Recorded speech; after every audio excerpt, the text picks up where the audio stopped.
शांति। आज 18 अगस्त 2020 के मधुर महावाक्य सुनते हैं।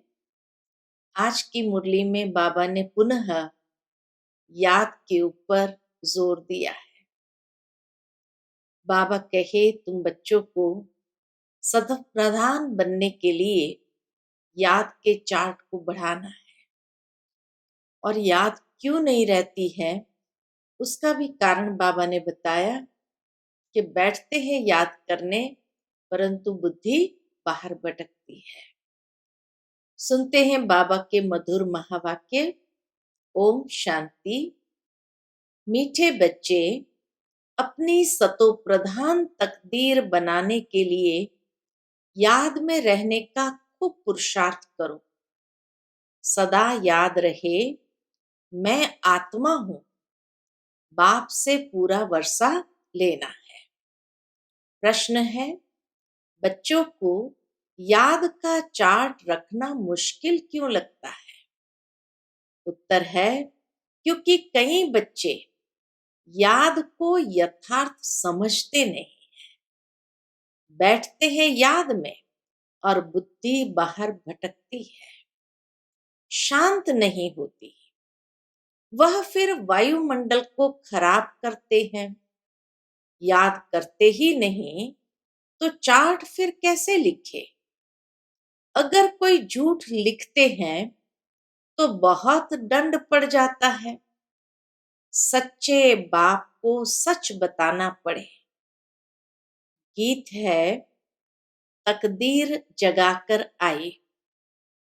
ओम शांति।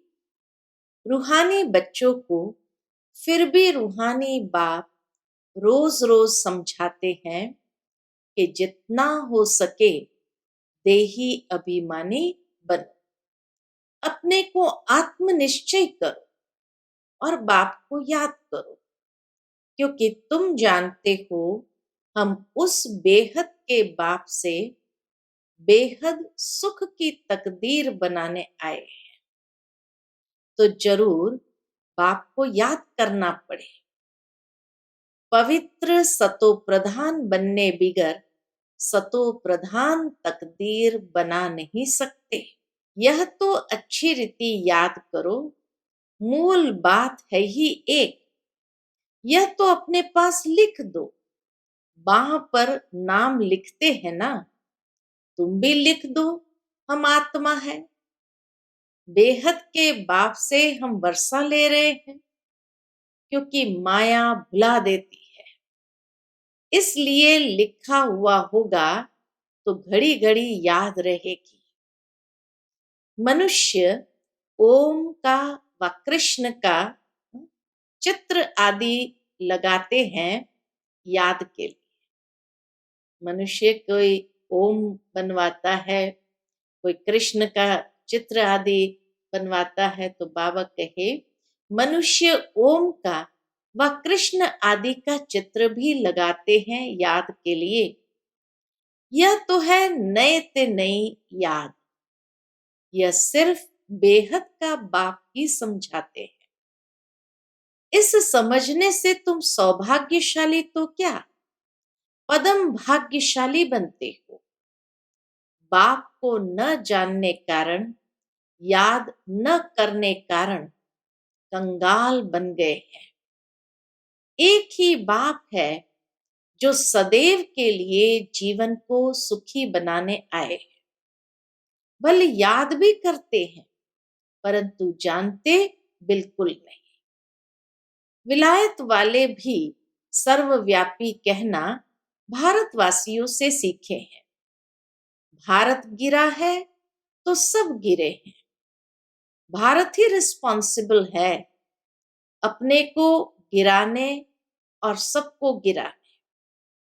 बाप कहते हैं मैं भी यहां ही आकर भारत को स्वर्ग सचखंड बनाता हूं। ऐसा स्वर्ग बनाने वाले की कितनी ग्लानि कर दी है, भूल गए हैं। इसलिए लिखा हुआ है यदा यदा ही धर्मस्य। इनका भी अर्थ बाप ही आकर समझाते हैं। बलिहारी एक बाप की है। अभी तुम जानते हो, बाप आते हैं जरूर, शिव जयंती मनाते हैं, परंतु शिव जयंती का कदर बिल्कुल नहीं है। क्यों बाबा ये कहते हैं? क्योंकि बाबा कहे उस दिन छुट्टी भी नहीं देते हैं। अभी तुम बच्चे समझते हो, जरूर होकर गए हैं, जिसकी जयंती मनाते हैं। सतयुग आदि सनातन देवी देवता धर्म की स्थापना वही करते हैं। और सब जानते हैं कि हमारा धर्म फलाने ने फलाने समय स्थापन किया। उनके पहले है ही देवी देवता धर्म। उनको बिल्कुल ही नहीं जानते कि यह धर्म कहाँ गुम हो गया। अभी बाप आकर समझाते हैं, बाप ही सबसे ऊंच है और किसकी महिमा है नहीं। धर्म स्थापक की महिमा क्या होगी? बाप ही पावन दुनिया की स्थापना और पतित दुनिया का विनाश कराते हैं और तुमको माया पर जीत पहनाते हैं। यह बेहद की बात है। रावण का राज्य सारी बेहद की दुनिया पर है। हद के लंका आदि की बात नहीं। यह हार जीत की कहानी भी सारे भारत की ही। बाकी तो बाई प्लॉट है। भारत में ही डबल से ताज और सिंगल ताज राजाएं बनते हैं। और जो भी बड़े बड़े बादशाह होकर गए हैं, कोई पर भी लाइट का ताज नहीं होता है, सिवाय देवी देवताओं के। देवताएं तो फिर भी स्वर्ग के मालिक थे ना। अब शिव बाबा को कहा ही जाता है परम पिता पतित पावन। इनको लाइट कहाँ देंगे? लाइट तब दे जब बिगर लाइट वाला पतित भी हो। शिव बाबा तो है ही लाइट स्वरूप। वह कभी बिगर लाइट वाला होता ही नहीं। बिंदी पर लाइट दे कैसे सकेंगे? हो न सके। दिन प्रतिदिन तुमको बहुत गुह्य गुह्य बातें समझाते रहते हैं, जो जितना बुद्धि में बिठा सके। मुख्य है ही याद की यात्रा। इसमें माया के विघ्न बहुत पड़ते हैं। भल कोई याद के चार्ट में 50-60% भी लिखते हैं, परंतु समझते नहीं कि याद की यात्रा किसको कहा जाता है। पूछते रहते हैं, इस बात को याद कहे? बड़ा मुश्किल है। तुम यहाँ 10-15 मिनट बैठते हो, उनमें भी जांच करो, याद में अच्छी रीति रहते हैं? बहुत है जो याद में रह नहीं सकते, फिर वह वायुमंडल को खराब कर देते हैं। बहुत है जो याद में न रहने से विघ्न डालते हैं। सारा दिन बुद्धि बाहर भटकती रहती है, सो यहाँ थोड़ी शांत होगी। इसलिए याद का चार्ट भी रखते नहीं। झूठा लिखने से तो और ही दंड पड़े। बहुत बच्चे भूले करते हैं, छिपाते हैं, सच बताते नहीं।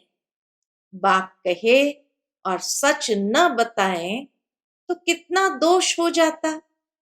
कितना भी बड़ा गंदा काम किया होगा तो भी सच बताने में लज्जा आएगी। अक्सर करके सब झूठ बताएंगे। झूठी माया, झूठी काया, झूठा सारा संसार है ना। एकदम देह अभिमान में आ जाते हैं। सच सुनाना तो अच्छा ही है, और भी सीखेंगे। यहाँ सच बताना है। नॉलेज के साथ साथ याद की यात्रा भी जरूरी है, क्योंकि याद की यात्रा से ही अपना और विश्व का कल्याण होना है। नॉलेज समझाने के लिए बहुत सहज है, याद में ही मेहनत है। बाकी बीज से झाड़ कैसे निकलता है वह तो सबको मालूम रहता है। बुद्धि में 84 का चक्र है। बीज और झाड़ की नॉलेज होगी ना। बाप तो सत्य है, चैतन्य है, ज्ञान का सागर है। उनमें नॉलेज है समझाने के लिए। यह है बिल्कुल अनकॉमन बात।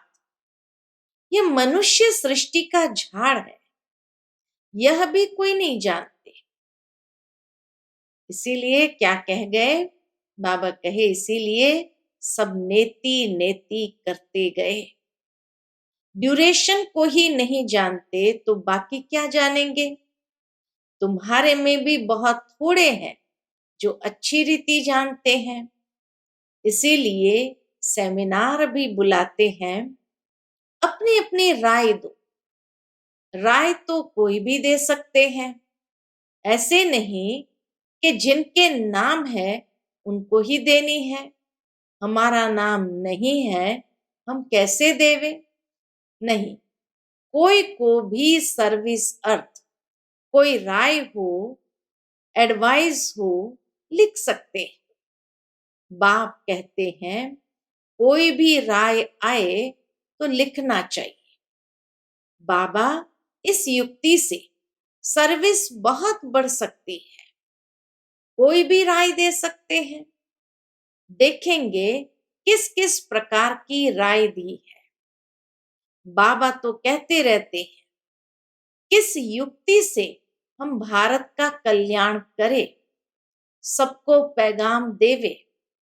आपस में विचार निकालो, लिख कर भेजो। माया ने सबको सुला दिया है। बाप आते ही है जब मौत सामने होता है। अब बाप कहते हैं सबकी वानप्रस्थ अवस्था है। पढ़ो न पढ़ो, मरना जरूर है। तैयारी करो न करो, नई दुनिया जरूर स्थापन होनी है। अच्छे अच्छे बच्चे जो है वह अपनी तैयारी कर रहे हैं। सुदामा का भी मिसाल गाया हुआ है। चावल मुट्ठी ले आया। बाबा हमको भी महल मिलने चाहिए। है ही उनके पास चावल मुट्ठी तो क्या करेंगे? बाबा ने मम्मा का मिसाल बताया है। चावल मुट्ठी भी नहीं ले आई, फिर कितना उच्च पद पा लिया। इसमें पैसे की बात नहीं, याद में रहना है और आप समान बनाना। बाबा की तो कोई फी आदि नहीं। समझते हैं हमारे पास पैसे पड़े हैं तो क्यों न यज्ञ में स्वाहा कर दे। विनाश तो होना ही है, सब व्यर्थ हो जाएगा। इससे कुछ तो सफल करे। हर एक मनुष्य कुछ न कुछ दान पुण्य आदि जरूर करते हैं। वह है पाप आत्माओं का। पाप आत्माओं को दान पुण्य, फिर भी उसका अल्प काल के लिए फल मिल जाता है। समझो कोई यूनिवर्सिटी कॉलेज आदि बनाते हैं, पैसे जास्ती है। धर्मशाला आदि बना देते हैं तो उनको मकान आदि अच्छा मिल जाएगा, परंतु फिर भी बीमारी आदि तो होगी ना। समझो किसी ने हॉस्पिटल आदि बनाई होगी तो करके तंदुरुस्ती अच्छी रहेगी, परंतु उनसे सब कामनाएं तो सिद्ध नहीं होती है। यहाँ तो बेहद के बाप द्वारा तुम्हारी सब कामनाएं पूरी हो जाती है। तुम बनते हो पावन, तो सब पैसे विश्व को पावन बनाने में लगाना अच्छा है ना। मुक्ति जीवन मुक्ति देते हो, सो भी आधा कल्प के लिए। सब कहते हैं हमको शांति कैसे मिले, वह तो शांति धाम में मिलती है। और सतयुग में एक धर्म होने कारण वहां अशांति होती नहीं। अशांति होती है रावण राज्य में। गायन भी है ना, राम राजा राम प्रजा, वह है अमर लोक। वहां अमर लोक में मरने का अक्षर होता नहीं। यहां तो बैठे बैठे अचानक मर जाते हैं। इसको मृत्यु लोक, उसको अमर लोक कहा जाता है। वहां मरना होता नहीं। पुराना एक शरीर छोड़ फिर बालक बन जाते हैं। रोग होता नहीं। कितना फायदा होता है। श्री श्री की मत पर तुम एवर हेल्दी बनते हो। तो ऐसे रूहानी सेंटर्स कितने खुलने चाहिए। थोड़े भी आते हैं, वह कम है क्या। इस समय कोई भी मनुष्य ड्रामा के ड्यूरेशन को नहीं जानते हैं। पूछेंगे तुमको फिर ये किसने सिखाया है। अरे, हमको बताने वाला बाप है। इतने ढेर बीके हैं, तुम भी बीके हो। शिव बाबा के बच्चे हो, प्रजापिता ब्रह्मा के भी बच्चे हो। यह है ह्यूमैनिटी का ग्रेट ग्रेट ग्रैंडफादर। इनसे हम बीके निकले हैं। ब्रह्मा कुमार कुमारियां निकले हैं। बिरादरियां होती है ना। तुम्हारे देवी देवताओं का कुल बहुत सुख देने वाला है। यहाँ तुम उत्तम बनते हो, फिर वहां राज्य करते हो। यह किसको बुद्धि में रह न सके, यह भी बच्चों को समझाया है। देवताओं के पैर इस तमो प्रधान दुनिया में पड़ न सके। जड़ चित्र का परछाया पड़ सकता है, चैतन्य का नहीं पड़ सकता। तो बाप समझाते हैं, बच्चे एक तो याद की यात्रा में रहो, कोई भी विकर्म न करो और सर्विस की युक्तियां निकालो। बच्चे कहते हैं बाबा हम तो लक्ष्मी नारायण जैसा बनेंगे। बाबा कहते हैं तुम्हारे मुख में गुलाब। लेकिन इसके लिए मेहनत भी करनी है। ऊंच पद पाना है तो आप समान बनाने की सेवा करो। तुम एक दिन देखेंगे। क्या देखेंगे। बाबा की देखो भविष्यवाणी। तुम एक दिन देखेंगे एक एक पंडा अपने साथ 100-200 यात्री भी ले आएंगे। अभी तो हजारों में जा रही है, लेकिन बाबा के उस समय था कि एक एक पंडा अपने साथ 100-200 यात्री भी ले आएंगे। आगे चल देखते रहेंगे। पहले से थोड़ी कुछ कह सकते हैं। जो होता रहेगा सो देखते रहेंगे। यह बेहद का ड्रामा है। तुम्हारा है सबसे मुख्य पाठ बाप के साथ, जो तुम पुरानी दुनिया को नहीं बनाते हो। यह है पुरुषोत्तम संगम युग। अब तुम सुखधाम के मालिक बनते हो। वहां दुख का नाम निशान नहीं होगा। बाप है ही दुख हरता सुख करता। दुख से आकर लिबरेट करते हैं। भारतवासी फिर समझते हैं इतना धन है, बड़े बड़े महल है, बिजलियां हैं, बस यही स्वर्ग है। यह सब है माया का पांव। सुख के लिए साधन बहुत करते हैं, बड़े बड़े महल मकान बनाते हैं, फिर मौत कैसे अचानक हो जाता है? वहां मरने का डर नहीं है। सतयुग में मरने का डर नहीं, यहाँ तो अचानक मर जाते हैं, फिर कितना शोक करते हैं, फिर समाधि पर जाकर आंसू बहाते हैं। हर एक की अपनी अपनी रस्म रिवाज है, अनेक मतें हैं।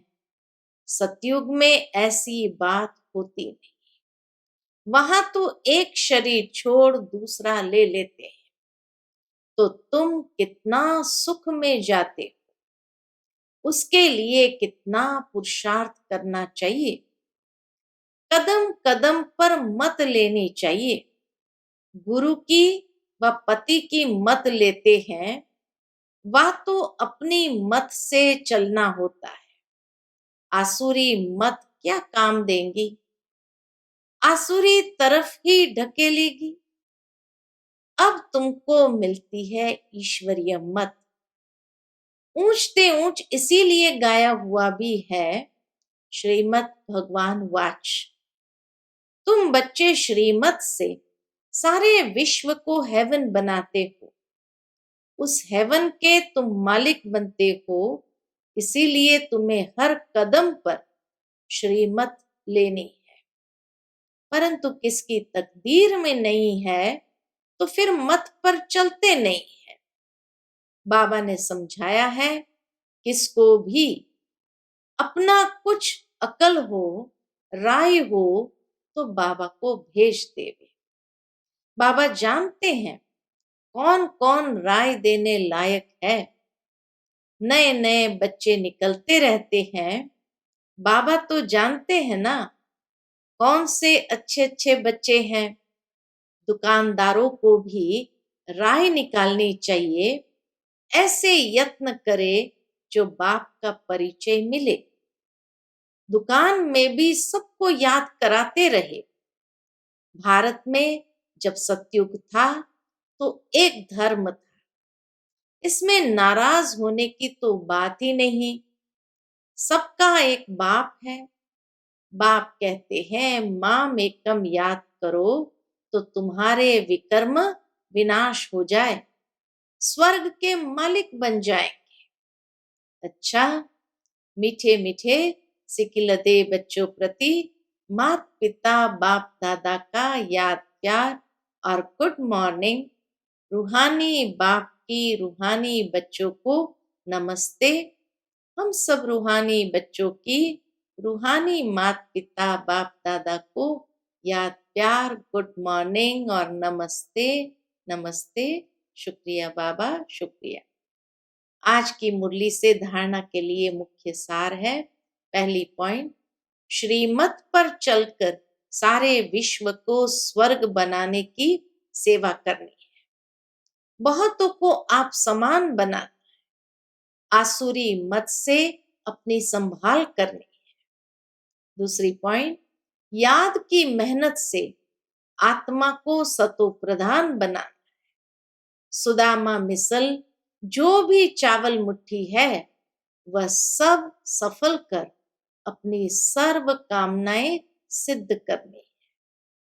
आज की मुरली का मीठा वरदान, परीक्षाओं और समस्याओं में मुरझाने के बजाय मनोरंजन का अनुभव करने वाले सदा विजयी भव।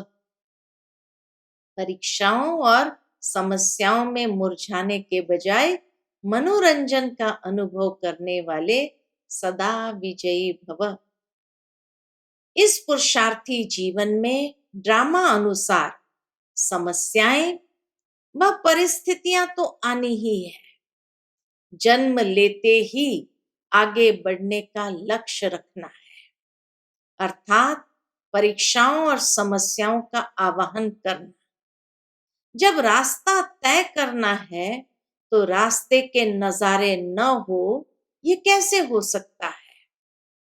लेकिन उन नजारों को पार करने के बजाय यदि करेक्शन करने लग जाते हो, तो बाप की याद का कनेक्शन लूज हो जाता है। और मनोरंजन के बजाय मन को मुरझा देते हो।